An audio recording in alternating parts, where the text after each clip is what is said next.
ॐ श्री परमात्मने नमः। तृतीय अध्याय श्लोक 3 से 5। श्री भगवानुवाच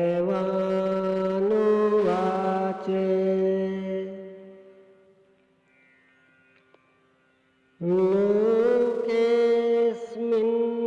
द्विविधा निष्ठा पुरा प्रोक्ता मया नघ। ज्ञानयोगेन सांख्यानाम्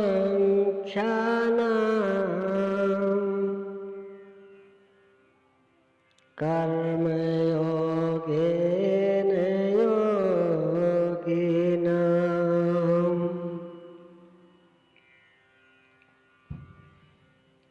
निष्पाप अर्जुन, इस संसार में सत्य शोध की दो धाराएं मेरे द्वारा पहले कही गई।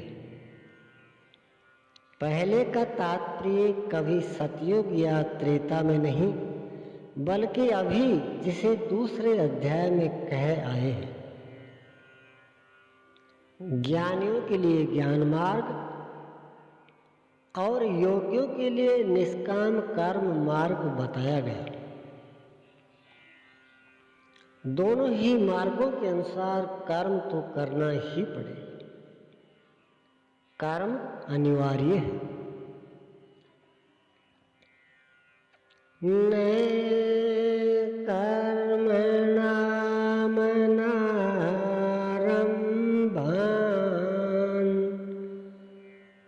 नैष्कर्म्यं पुरुषोऽश्नुते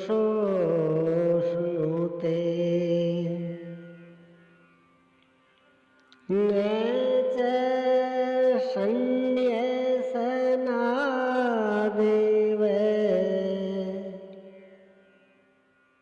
सिद्धिं समधिगच्छति।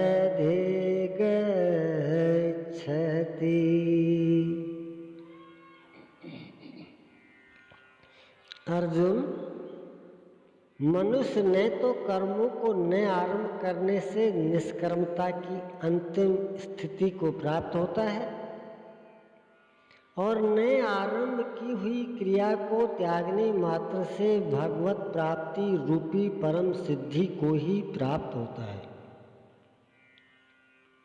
अब तुझे ज्ञान मार्ग अच्छा लगे या निष्काम कर्म मार्ग, दोनों में कर्म तो करना ही पड़ेगा। प्राय इस स्थल पर लोग भगवत पथ में संक्षिप्त मार्ग और बचाव ढूंढने लगते हैं। कर्म आरंभ ही न करे, हो गए निष्कर्म। कहीं ऐसी भ्रांति न रह जाए, इसलिए श्री कृष्ण बल देते हैं कि कर्मों को न आरंभ करने से कोई निष्कर्म भाव को नहीं प्राप्त होता। शुभाशुभ कर्मों का जहाँ अंत है, परम निष्कर्मता की उस स्थिति को कर्म करके ही पाया जा सकता है। इसी प्रकार बहुत से लोग कहते हैं हम तो ज्ञान मार्गी हैं।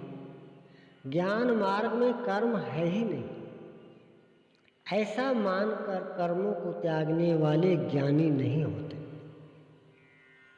आरंभ की हुई क्रिया को त्यागने मात्र से कोई भगवत साक्षात्कार रूपी परम सिद्धि को प्राप्त नहीं होता, क्योंकि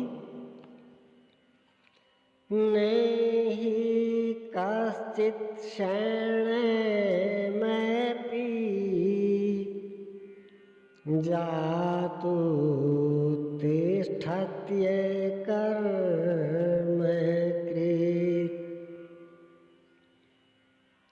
कार्यते यवसः कर्म सर्वः प्र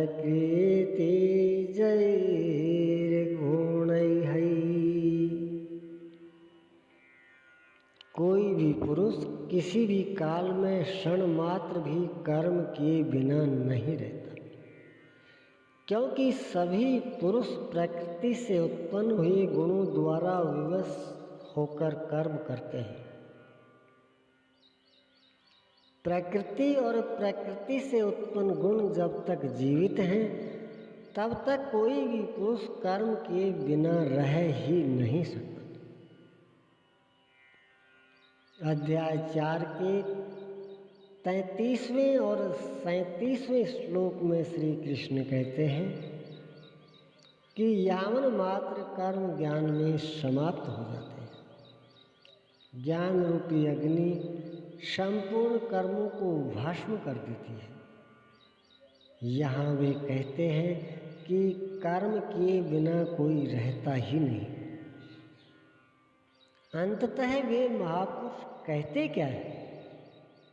उनका आशय है कि यज्ञ करते करते तीनों गुणों से अतीत हो जाने पर मन के विलय और साक्षात्कार के साथ यज्ञ का परिणाम निकल आने पर कर्म शेष हो जाते हैं।